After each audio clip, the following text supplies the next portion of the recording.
NRC NRC শীঘ্রই NRC করা হবে পশ্চিমবাংলায়, শীঘ্রই এনআরসি করা হবে ত্রিপুরাতে।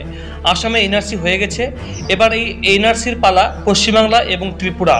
আপনারা একের পর এক ভিডিও দেখছেন, খবর পাচ্ছেন যে পশ্চিমবাংলায় বিভিন্ন জেলায় বাংলাদেশিরা ভারতীয় সেজে তারা এখানে বসবাস করছেন এবং এখান থেকে পাসপোর্ট বানিয়ে তারা কিন্তু আমেরিকায়, কানাডায় কিন্তু তারা পাড়ি দিচ্ছেন, মানে সেখানে তারা চলে যাচ্ছেন। এসব কিছুর পিছনে যদিও ভারতের মানুষেরই সহযোগিতা করছে বা প্রশাসনের এটা ব্যর্থতা।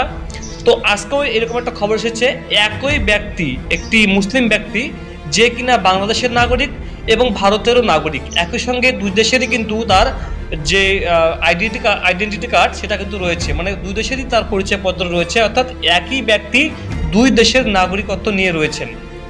এরকম অবস্থায় পশ্চিমবাংলাতে বিভিন্ন রাজনৈতিক ভাবে বা মানুষের জনসাধারণের দাবি যে প্রকৃত ভারতীয়রা তারা কিন্তু ভারতের সুবিধা থেকে বঞ্চিত হচ্ছেন, আর্থিক, সামাজিক এবং ভারতের যে সরকারের সুবিধা সেখান থেকে বঞ্চিত হচ্ছেন। এর জন্য কিন্তু বন্ধুরা এনআরসি করার জন্য দাবি করা হচ্ছে এবং জানা যাচ্ছে পশ্চিমবাংলায় এনআরসি করা হবে এবং ত্রিপুরাতেও এনআরসি করা হবে। ত্রিপুরাতেও প্রায় 70% উপর কিন্তু বাংলাদেশি, মুসলিম, হিন্দু মিলিয়ে কিন্তু তারা কিন্তু বসবাস করছেন, 70% উপরে কিন্তু, ঠিক আছে। কয়েক লক্ষ সংখ্যা বেরিয়ে গেছে এই 2025 পর্যন্ত। পশ্চিমবাংলাতেও এখনও পর্যন্ত বিভিন্ন এলাকাতে ঢুকছে, বিভিন্ন জেলায় কিন্তু ঢুকছে। এবার এই যে দুই দেশের মধ্যে যে টানাপোড়েন চলছে, সম্পর্ক ভালো নেই, এরই মধ্যে এনআরসি কথা চলছে। তবে একটা কথা আপনাদেরকে বন্ধুরা বলে দেই যে এখানে কিন্তু সরকার বলে দিয়েছে যে কোনো হিন্দু বা কোনো মুসলিমকে কোনো ধর্মের ভিত্তিতে কিন্তু কোনোভাবে কিন্তু ছাড় দেওয়া হবে না। আপনাকে ভারতীয় প্রমাণ করতে হবে 1971 সালের আগের দলিল বা 1971 সালের আগে কোনো প্রমাণ বা এনআরসি লিস্ট আপনার বা আপনার বাবার ঠাকুরদাদার বা বংশের পূর্বপুরুষের কারো আপনাকে প্রমাণ দেখাতে হবে, অথবা বার্থ সার্টিফিকেট দেখাতে হবে। যদিও 1987 সালের আগে বার্থ সার্টিফিকেট না থাকলেও কোনো সমস্যা নেই। 1987 অর্থাৎ 1987 সালের পরে জন্মগ্রহণ করলে আপনাকে বার্থ সার্টিফিকেট, জন্মের প্রমাণ দেখাতেই হবে। এরই মধ্যে বন্ধুরা 2025 সালে এই মার্চ মাসে কিন্তু বন্ধুরা 2024 সালে হওয়ার কথা ছিল, সেটা 2025-এর মার্চ মাস থেকে কিন্তু বন্ধুরা এনপিআর এবং সেন্সাস হওয়ার কথা ছিল, সেটা কিন্তু এখনো পর্যন্ত নোটিশ দেওয়া হয়নি। তাই এখনো পর্যন্ত সেটা নিয়ে ধোঁয়াশা রয়েছে। তাই যখনই এটা শুরু হয়ে যায় বন্ধুরা অনলাইনে, তখন আপনাকে সঠিকভাবে কিন্তু বন্ধুরা ফর্ম ফিল আপ করতে হবে এনআরসিতে নাম তোলার জন্য। প্রথম চান্সেই নাম তোলার চেষ্টা করবেন, নাহলে কিন্তু আপনাকে বহুত পস্তাতে হবে, অনেক পস্তাতে হবে। আসামে বহু হিন্দু কিন্তু পস্তাচ্ছে এখনও, অনেকে আত্মহত্যা করে মারা গেছেন, পশ্চিমবঙ্গেরও মারা গেছেন, এনআরসি নাম উঠবে না ভয়ে, এই আতঙ্কে মারা গেছেন, ঠিক আছে। তাই 2025 সালে এনপিআর এবং সেন্সাস অনলাইনেই হবে, ডিজিটাল মাধ্যমেই হবে। আপনাকে পুরো সঠিকভাবে প্রতিটা সদস্যের নাম ফর্ম ফিল আপ করতে হবে। এরপরে এই তথ্যের ভিত্তিতে বন্ধুরা দেওয়া হবে সিটিজেন কার্ড। আচ্ছা, এই ফর্ম ফিল আপ চলবে সম্ভবত 2026 সাল পর্যন্ত।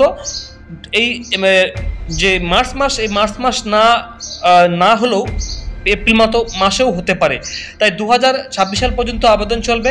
এরপরে সিটিজেন কার্ড দেওয়া হবে এবং সিটিজেন কার্ড প্রাথমিকভাবে ভারতীয় মনে করা হবে যে আপনি ভারতীয়। তারপরে কিন্তু বন্ধুরা আপনাকে এনআরসিতে নাম তুলতার জন্য আবেদন করতে হবে। আজকের খবর শুনলে এনআরসি কেন হবে না আপনারা নিজেরা বুঝতে পারবেন, চমকে উঠবেন। ভারত এবং বাংলাদেশ দুই দেশেরই বাসিন্দা জলঙ্গির বুলবুল নামের এক ব্যক্তি, তার নামে কি দায়িত্ব বন্ধু দেখুন, এখানে আধার কার্ড রয়েছে বকুল আহমেদ মন্ডল নামে, তার আধার কার্ডও রয়েছে, যেটা ফেক আধার কার্ড। এগুলো সমস্ত কিছু বন্ধুরা ডিসেবল করা হবে, বন্ধ করা হবে। যতগুলো রয়েছে আধার কার্ড, অনেকে মনে করছেন যে আধার কার্ড বানিয়ে নেব, pan card, voter card, ration card বানিয়ে নেব, আমি ভারতের নাগরিক হয়ে গেলাম, তা কিন্তু নয়। যার জন্য সরকার কিন্তু এই এনপিআর বা সেন্সাসটা করবে, তারপরে কিন্তু বন্ধুরা একটি নতুন কার্ড আনবে, সিটিজেন কার্ড। এই সিটিজেন কার্ডই হবে আপনার ভারতীয় প্রমাণপত্র এবং একটি পরিচয়পত্র, দুটি। এই সমস্ত কিছু থেকে কিন্তু এটা বেশি গুরুত্বপূর্ণ হবে। আচ্ছা, এবার দেখুন এখানে সে কি করেছে, এখানে দেখুন।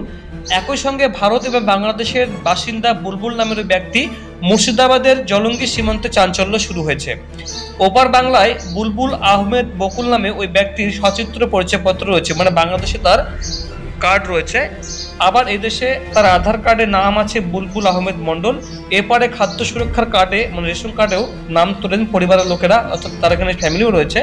মাঝে মধ্যে এসে এপারে থাকে বুলবুল নামের ওই ব্যক্তি, মানে দু দেশেই সে থাকছে নির্ভয়ে, মানে তার দু দেশেরই পরিচয়পত্র রয়েছে, তাই কোনো সমস্যা সেরকম হয় না।